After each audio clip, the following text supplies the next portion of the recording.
9. Makeup brands are about to file for bankruptcy in 2025, and the signs are everywhere.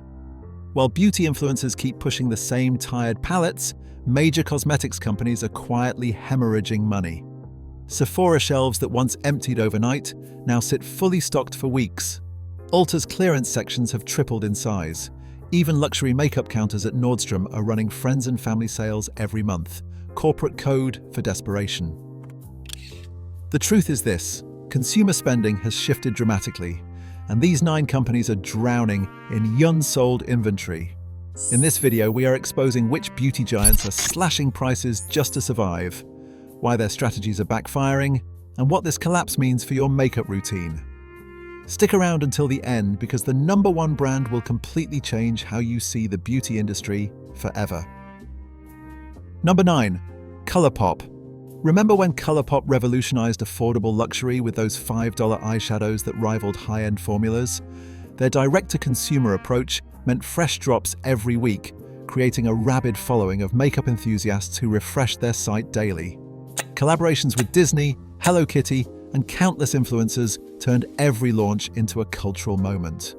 ColourPop proved you did not need to spend $50 on a palette to look like you had just stepped out of a professional makeup chair.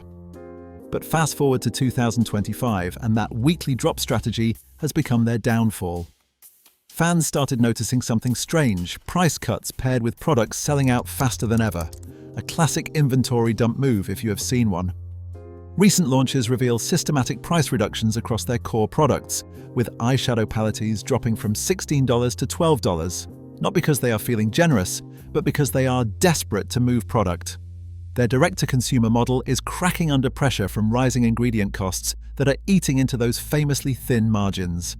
Industry insiders confirm that retail partners are demanding bulk discounts to clear excess inventory from oversaturated collaborations that nobody wanted. The problem is ColourPop got addicted to the collaboration high, pumping out partnerships faster than customers could buy them. Rising manufacturing costs in their direct-to-consumer model mean they cannot maintain those rock-bottom prices that built their empire. And oversaturation killed the excitement. When there is a new launch every week, nothing feels special anymore. Now they are stuck in a price war they cannot win, cutting margins to move stock while competitors offer similar quality at even lower prices. The resale market tells the brutal truth. ColourPop palettes that used to hold value are now selling for less than retail on Mercari and Depop, sometimes as low as 50% off with free shipping. ColourPop learned the hard way that in beauty, frequency does not equal loyalty. When you train your customers to expect something new every week, you also train them to wait for the inevitable discount. But if ColourPop is struggling with oversaturation, the next brand has a problem that runs much deeper. They lost their entire identity. Number 8. Urban Decay. Urban Decay was once the rebel of beauty, the brand that made grunge glamorous and edgy cool. The Naked Palette series wasn't just makeup, it was a cultural phenomenon that defined an entire generation's beauty routine. For years, owning a naked palette was like having a backstage pass to the makeup world. They proved neutral did not have to mean boring, and that makeup could be both wearable and rebellious. Somewhere along the way, Urban Decay lost its edge and fell into the dreaded identity crisis trap. The Naked era ended, and they have been desperately trying to recapture that magic ever since, with diminishing returns each time. Recent reformulations of their cult favorite palettes are drawing mixed reviews, with longtime fans complaining about texture and payoff changes. Market analysts report declining visibility in major retailers as competitors dominate the mid-tier shelves they once owned. Store associates quietly admit that Urban Decay displays get less foot traffic than they used to, with testers sitting untouched for days. The brand that once set trends is now chasing them, trying to be everything to everyone instead of staying true to their edgy roots. Reformulations designed to meet clean beauty standards have stripped away the intensity that made their products special. They are caught between their grunge heritage and trying to appeal to a Gen Z audience that does not connect with their aesthetic. New launches feel safe and forgettable, lacking the rebellious spirit that made Urban Decay matter in the first place. Perhaps the most damning evidence: resale prices for vintage Naked palette tees are actually higher than current products, proving that nostalgia is worth more than innovation. When a brand built on rebellion starts playing it safe, it stops being rebellious. And when you stop being what made you special, customers stop caring. Urban Decay lost its edge trying to be mainstream, but our next brand's problem is literally sparkling in their face. Number 7. Too Faced. Too Faced was the brand that made makeup fun again, with chocolate-scented palettes and glitter that caught light like diamonds. Their signature shimmer formulas were legendary, the kind of sparkle that made you feel like a fairy tale princess, even on your worst days. Palettes like Chocolate Bar and Sweet Peach were not just products, they were experiences that engaged all your senses. They proved that makeup could be playful, feminine, and still deliver professional results. But then came the environmental backlash, and Too Faced's glitter obsession became their biggest liability overnight. Recent formulas have dramatically reduced shimmer intensity after criticism about microplastics in their glitter, leaving behind a shadow of their former sparkly selves. Longtime fans are vocal about how newer palettes Sahatini lack the signature sparkle effect that made Too Faced special. Environmental concerns forced reformulations that stripped away the very thing that differentiated their products from everyone else's. Retailers are quietly discounting large inventory to make room for cleaner labeled collections that perform better, with Too Faced displays shrinking in prime retail locations. Too Faced built their empire on glitter and shimmer, but environmental consciousness made their signature look problematic. The reformulations designed to address microplastic concerns have left their products feeling generic and underwhelming. They are struggling to maintain their playful identity while meeting modern, clean beauty standards, and the result is a brand that has lost its shine. New launches feel like watered-down versions of their former glory, missing the magic that made people fall in love with the brand. The brand that once made you excited to do your makeup now feels like just another pretty package with mediocre contents. Sometimes what makes you special can also be what destroys you. Too Faced is learning that lesson the expensive way. Too Faced lost their sparkle to environmental concerns, but the next brand is trying to sparkle again after a very different kind of controversy.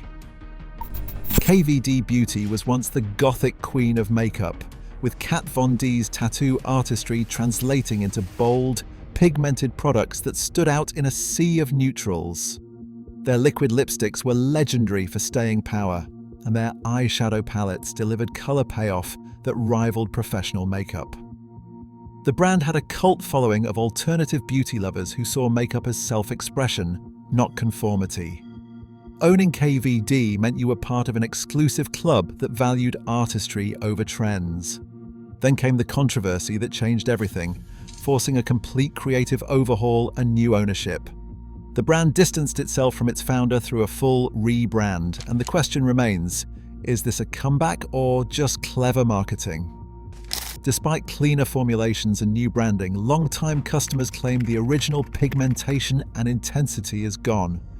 Retail data shows temporary spikes after viral rebranding moments, but inconsistent long-term customer retention. The reformulated products, while technically improved, lack the rebellious edge that made the original brand special. KVD is caught between honoring their edgy heritage and appealing to a broader, more mainstream audience. The controversy forced them to rebuild from scratch, but rebuilding means losing the very thing that made them unique. New ownership brought stability, but also corporate sanitization that stripped away the brand's authentic voice. The rebranded products are technically better, but emotionally hollow, missing the passion that drove the original formulations. They are selling competent makeup to people who once bought into a lifestyle and aesthetic philosophy. You can rebrand a company, but you cannot rebrand a soul. Without that soul, KVD is just another makeup brand in a sea of options. KVD is trying to rebuild their reputation, but our next brand is trying to rebuild their entire business model after complete financial collapse. Revlon was beauty royalty, the drugstore brand that delivered luxury quality at accessible prices for generations. Their lipsticks were iconic, their foundations legendary, and their nail polishes set the standard for drugstore excellence. For decades, Revlon proved that you didn't need to spend a fortune to look like $1 million. They were the brand your grandmother trusted, your mother relied on, and you discovered in your first makeup kit. But then came 2022. The unthinkable happened. Revlon filed for bankruptcy, shocking an industry that thought they were untouchable. Following financial restructuring, they are now gambling everything on a comeback strategy that might be too little, too late. The post-bankruptcy strategy involved cutting stock-keeping units dramatically and focusing on influencer-driven launches instead of their heritage products. Recent marketing campaigns lean heavily on nostalgia, trying to remind customers of what they used to love about the brand. Analysts remain divided on whether new formulas actually meet modern performance standards or if it is just clever packaging. Revlon's bankruptcy was not just about money, it was about losing relevance in a market that moved faster than they could adapt. Their comeback strategy feels desperate, chasing trends instead of leveraging the heritage that made them special. The influencer focus alienates their core demographic while failing to authentically connect with younger consumers who have no emotional connection to the brand. New launches feel like a brand trying to remember who they used to be rather than confidently moving forward. The bankruptcy stigma hangs over every product, making consumers question whether the brand will even exist next year. Sometimes survival is not about changing everything, it's about remembering what made you worth saving. Revlon seems to have forgotten that crucial lesson. Revlon is fighting to stay visible after bankruptcy, but our next brand is simply vanishing from shelves entirely. Number 4. Smashbox. Smashbox was the makeup artist's secret weapon, born from a photography studio and designed for cameras before Instagram existed. Their primers were revolutionary, their foundations camera-ready, and the brand carried the authority of professional makeup artistry. For years, Smashbox was the bridge between professional and consumer beauty, bringing backstage secrets to everyday makeup lovers. They were the brand that understood light, shadow, and how makeup translated through a lens. But walk into Sephora today, and you will notice something strange.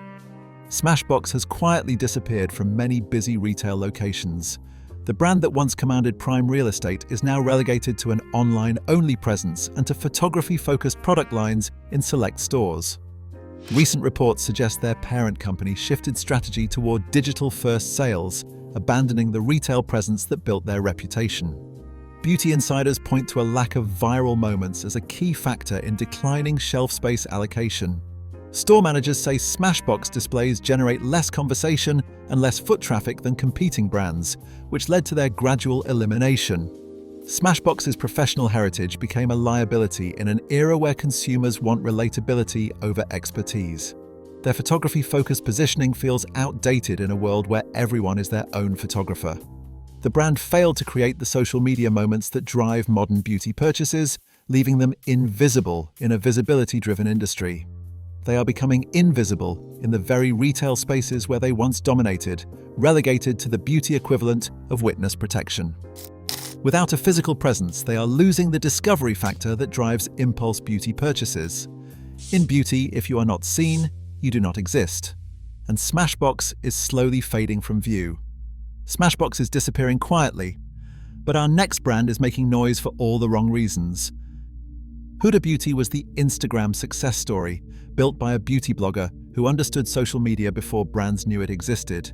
Their lashes were legendary, their palettes Instagram-worthy, and their founder's authenticity made every product feel personal.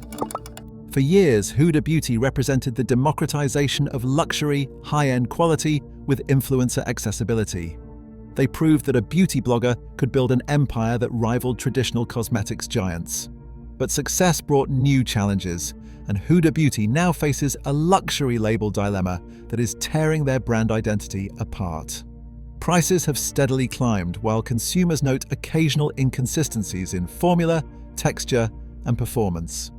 Recent launches show improved packaging quality but persistent complaints about shade diversity and inclusivity.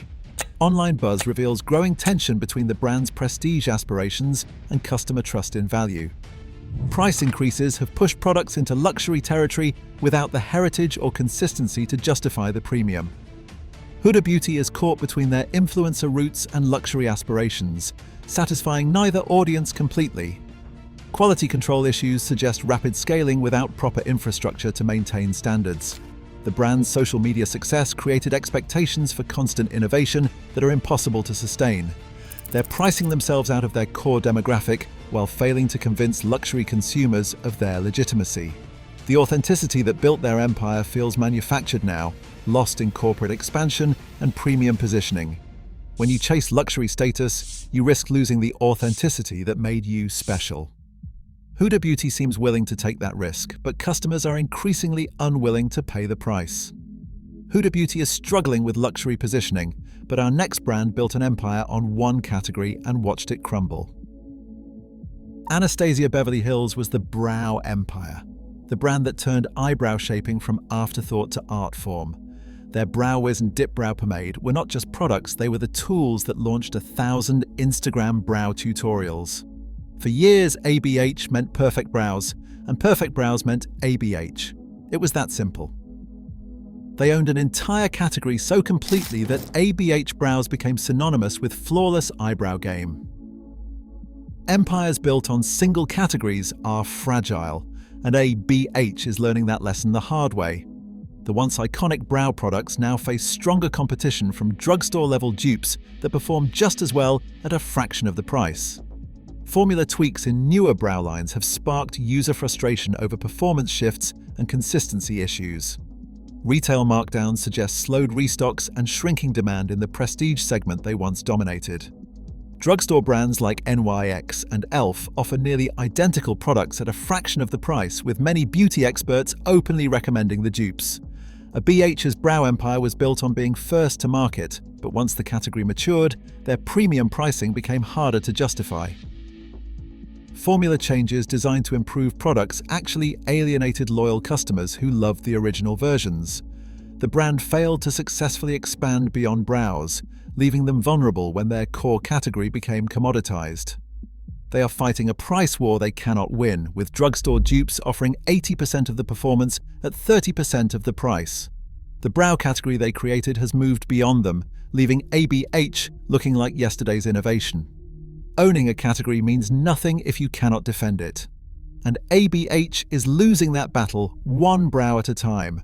ABH lost their brow empire to better value. But our number one brand lost something even more valuable: their customers' trust. Tarte was the clean beauty pioneer, the brand that made natural ingredients feel luxurious and effective. Their Shape Tape concealer was legendary, their Amazonian clay blushes iconic, and their brand represented guilt-free glamour. For years, Tarte meant you could look amazing while feeling good about what you put on your skin. They were the brand that proved natural did not have to mean compromise. But somewhere along the way, Tarte got drunk on influencer culture and forgot what made them special. Lavish influencer trips to Bora Bora and Dubai generated envy, but also growing skepticism from everyday shoppers who could not afford $50 eyeshadow palettes while watching influencers sip champagne on private beaches. Recent collections face declining engagement beyond sponsored content cycles, suggesting artificial hype rather than genuine demand. Many consumers report formula fatigue, claiming early favorites felt more unique and longer-lasting than current releases. The disconnect between lavish influencer events and product value has created a trust crisis among their core demographic. Tarte prioritized influencer spectacle over product innovation, creating a brand that feels more about marketing than makeup. The endless influencer trips created resentment among customers who felt excluded from the brand's luxury lifestyle positioning. Formula quality has declined as the brand focused more on packaging and promotion than the clean, effective products that built their reputation. They are selling lifestyle envy instead of makeup excellence, and customers are finally seeing through the facade. The brand that once represented accessible, clean beauty now feels like an exclusive club that regular customers cannot afford to join. When your marketing budget becomes more famous than your products, you have lost the plot entirely. And Tarte has lost its way in spectacular fashion. So, there you have it. 9 makeup brands that went from beauty royalty to bankruptcy candidates. Each one reminds us how quickly the beauty world turns when brands lose sight of what matters. Consumers want authenticity, value, and performance, not just pretty packaging. What was once exclusive now feels desperate. The collapse is not just a reset, it is a return to what made beauty special: quality, innovation, and making people feel beautiful, not just making them spend money.